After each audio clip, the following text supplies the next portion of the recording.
this day in sports history, let me see what we have. Wilt Chamberlain became the first center in NBA history to lead the league in assists. He averaged 8.6 assists per game. That's 1968. 1989, it was announced that Pete Rose was under investigation. I had gotten to the mothership a few weeks prior to this, and then I started on the 11 o'clock Sports Center with Bob Lee. So I went in, and this was front and center, Pete Rose, and he was being investigated. Did he bet on baseball? Did he bet against his team? And I had some inside information because I knew of a bookie that I bet through who also took bets.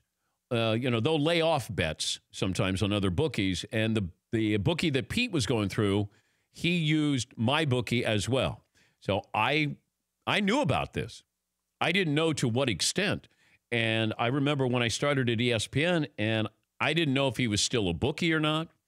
And I called him and I said, hey, and his name never came up. And he said, just keep me out of this. But, I'll tell you what I know. And so I said, was Pete betting on baseball? He goes, yes, he was betting on everything. He couldn't tell me if Pete bet against the Reds. And then fast forward to how many years later when he came on my radio show, and Keith Olbermann was with me that day, and Pete admitted to me that he bet on the Reds every single game. And that had never come out. Now, I don't know. You can manipulate the lineup because you're trying to win bets. And after a while, you get desperate. I might bring in John Franco for back-to-back appearances here. I might skip a pitcher who should be out there and bring in somebody who maybe shouldn't be working on 3 days rest to try to win me a bet. So there's ways to manipulate this, that Pete could have done this. Do I think he bet against the Reds? I think that's really, that's where everything hangs in the balance, because he always denies that. But if you knew that he bet against the team that he was managing, then it's over. Absolutely, positively over. Now, do I think he gets in posthumously? I do. Because I think we're going to look at gambling. Even though he was the manager at the time, I still have to factor in what he did as a player. We've talked about this many times. As a player, if you can tell me he did something that was illegal that should have kept him out of the Hall of Fame, then fine.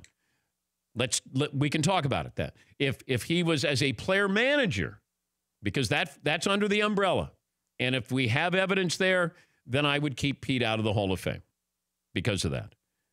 But we're coming around to embracing gambling, but as a manager gambling, it's different. It's not that society is okay with it, but he's controlling the direction of the game.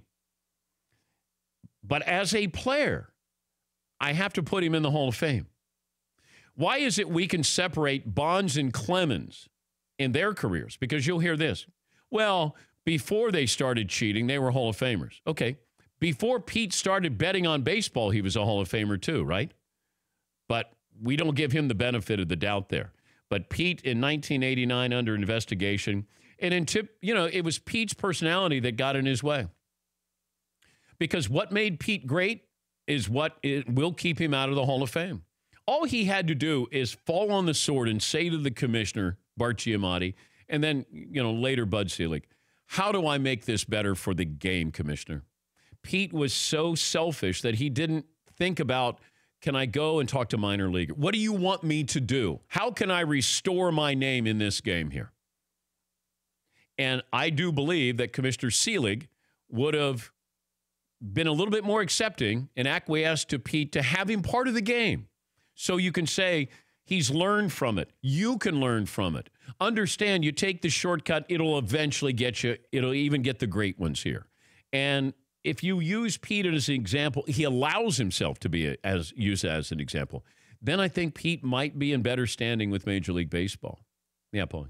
Here's one thing that's always bothered me. I don't think I've ever asked you. Pete Rose, he retired in 86. He's first ballot Hall of Fame as a player, correct? I mean, yeah. Okay. Yeah. Let's say he became a manager a few years later, and then in 91, he went into the Hall of Fame on first ballot. And let's say all this came out in 93 and 94. Would he have been removed from the Hall of Fame based off this investigation? If he's entrenched in the Hall of Fame, because the Hall of Fame says we follow the rule.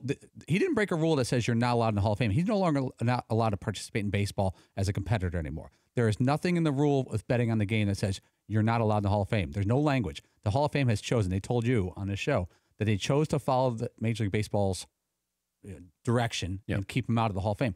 Would they have removed him from the Hall of Fame if he were busted after he was already in? I feel like when you're in, you're in. Right. You know, it's like OJ. He's in. So Pete would have been in, and then maybe you do something, an addendum to his plaque. But so based off that rationale, he shouldn't be off the ballot. But he was a player manager. I thought the time he was investigated, he was pure manager. I'm not sure. Because 86 is his last year taking a swing in the big leagues. I'm not 100% sure, but I thought it was all manager investigation. The Giamatti report, I thought, was all about him as a manager. But it's a 5-year window that you get before somebody's eligible because they do want to vet you. Right. And that's what happens instead of game ends, last game, and then you all of a sudden walk into the Hall of Fame. They wait 5 years, and that 5-year period, Pete wouldn't have qualified. So 86, you're saying, and then 89, he's under investigation. Right. If this investigation were 2.5 years later, he would have already been inducted. Probably. Yeah.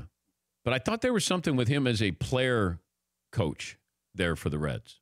For more Dan Patrick Show, tune to Audience Channel 239 on DirecTV or download the Dan Patrick Show app.